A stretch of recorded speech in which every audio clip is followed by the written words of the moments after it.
আজকাল আমার যে কি হয়েছে, ফেসবুক আর ইউটিউবে যেখানে যেই ভিডিও দেখি মনে হয় যে এটা খুবই মজার হবে, আমাকে রান্না করতে হবে। আসসালামু আলাইকুম, সবাই কেমন আছেন? আলহামদুলিল্লাহ আমি ভালো আছি। আজকে রান্না করেছি লাল শাক বেগুন দিয়ে ইলিশ মাছের মাথা দিয়ে। তো প্রথমে এই জন্য আমার লাগবে ইলিশ মাছের মাথা। ইলিশ মাছের মাথাগুলোকে আমি লবণ হলুদ মেখে তেলে ভেজে নিব। এরপর ওই তেলের মধ্যেই আমি দিয়ে দিব পেঁয়াজ। পেঁয়াজটাকে একটু লাল করে ভেজে নিয়ে এতে আমি অ্যাড করে দিব সামান্য পানি। সামান্য পানি দিয়ে এরপর দিয়ে দিব মরিচের গুঁড়ো, হলুদের গুঁড়ো, লবণ।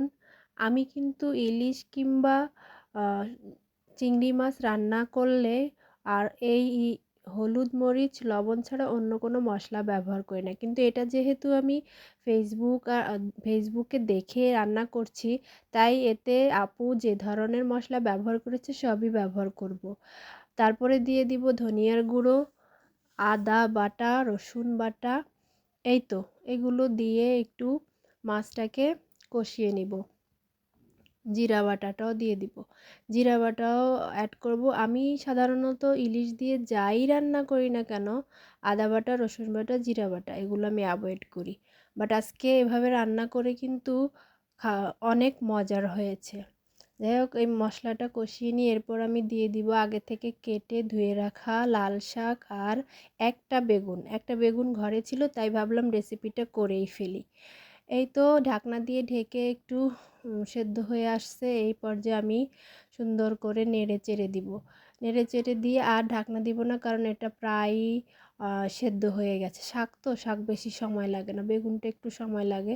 এই তো ঢাকনা ছাড়া আর কিছুক্ষণ রান্না করার পর এটা কিন্তু একদম হয়ে গিয়েছে।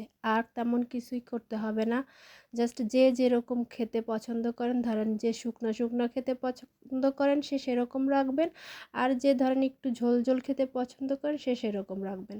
এই তো আমার শাক আর বেগুন দিয়ে ইলিশ মাছের মাথা দিয়ে যে তরকারিটা রান্না করব ভেবেছিলাম, সেটা কিন্তু রান্না করা হয়ে গিয়েছে। এটা দেখতে যেমন সুন্দর হয়েছে, খেতেও কিন্তু দারুণ হয়েছে। আপনারাও চাইলে লাল শাকটা এভাবে বেগুন দিয়ে ইলিশ মাছের মাথা দিয়ে ট্রাই করতে পারেন। আমার বাসার সবাই খুব পছন্দ করেছে। আজ তাহলে এই পর্যন্তই। সবাই ভালো থাকবেন, সুস্থ থাকবেন। আসসালামু আলাইকুম, আল্লাহ হাফেজ।